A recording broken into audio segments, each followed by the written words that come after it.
Bonsoir, avec une nouvelle brève de Bouchra Mouftizat Baïkom and Coach. C'est la fin de l'année 2023 et bien sûr, il faut se fixer des résolutions pour 2024.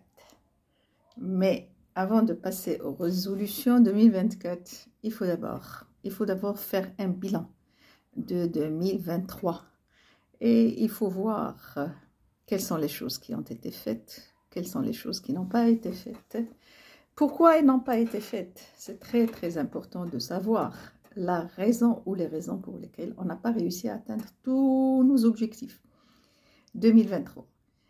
Mais avant de passer à tout cela, je souhaiterais lancer un appel pour dire que ce n'est pas aussi simple qu'on le pense que de parler de ces objectifs à un moment où ça se passe très très mal en Palestine, à un moment où les Razaouis ne peuvent pas du tout penser à se fixer des objectifs pour 2024, à un moment où on ne peut plus parler d'économie ou de business ou d'entreprise en Palestine, à Gaza spécialement. Tout a été détruit, même les journalistes qui nous transmettaient l'information. On est arrivé à atteindre à peu près plus de 100 journalistes qui ont été tués. La situation, elle est dramatique, la situation est critique.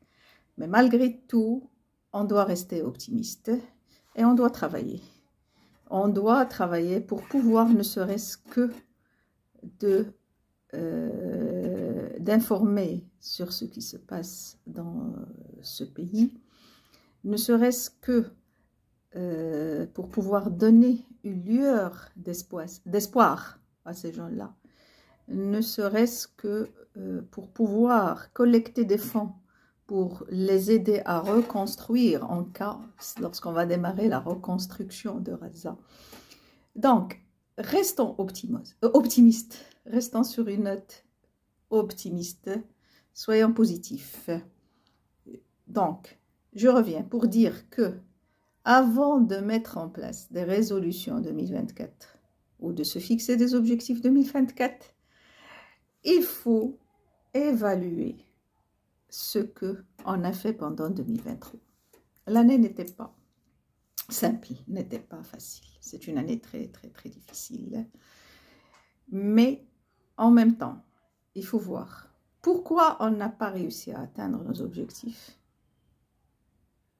Quelles sont les conséquences de non-atteinte de ces objectifs? Parce qu'au sein de l'entreprise, si on n'arrive pas à atteindre les objectifs, forcément, ça affecte la rentabilité, ça affecte la performance au sein de l'entreprise.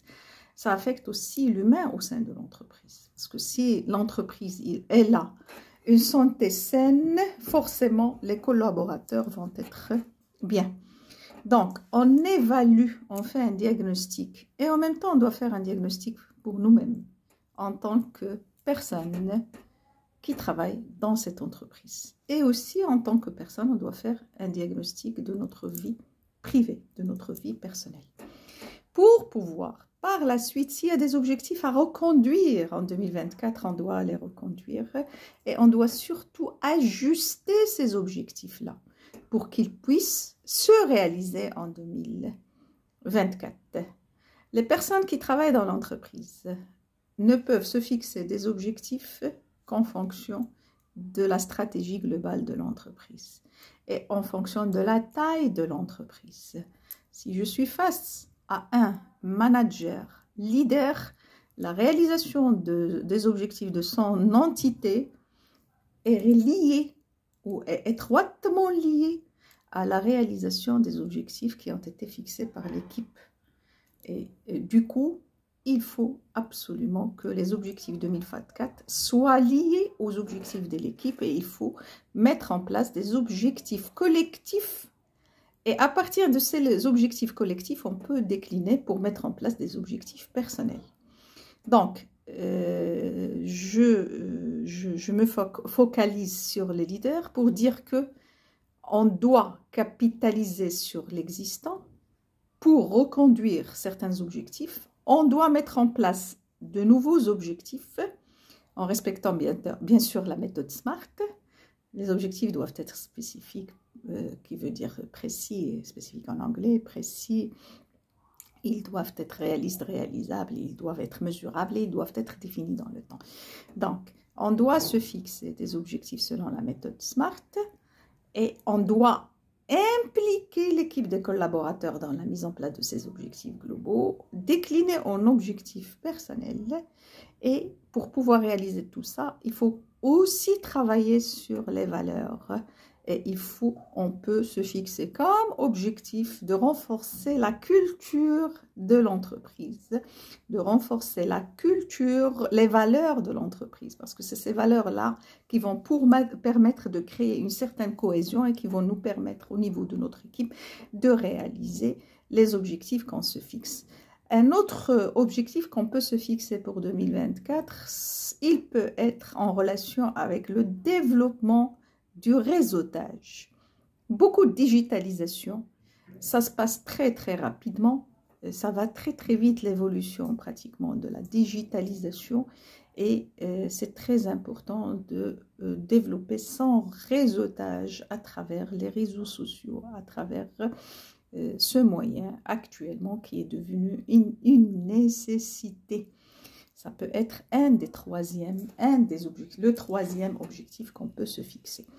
Un autre objectif qu'on doit se fixer, et je m'arrête là, ça sera le dernier, c'est de travailler sur soi pour réaliser un équilibre entre sa vie privée et sa vie professionnelle. Et ça va permettre en quelque sorte à la personne de travailler sur même sa gestion de stress, de travailler sur son bien-être au sein de son entreprise.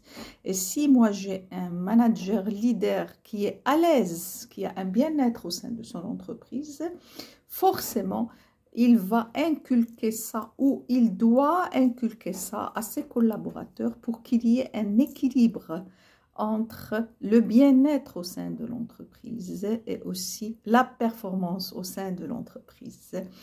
Et sur ce, je vous dis à la prochaine brève de Bouchra Mufti Z by Com and Coach.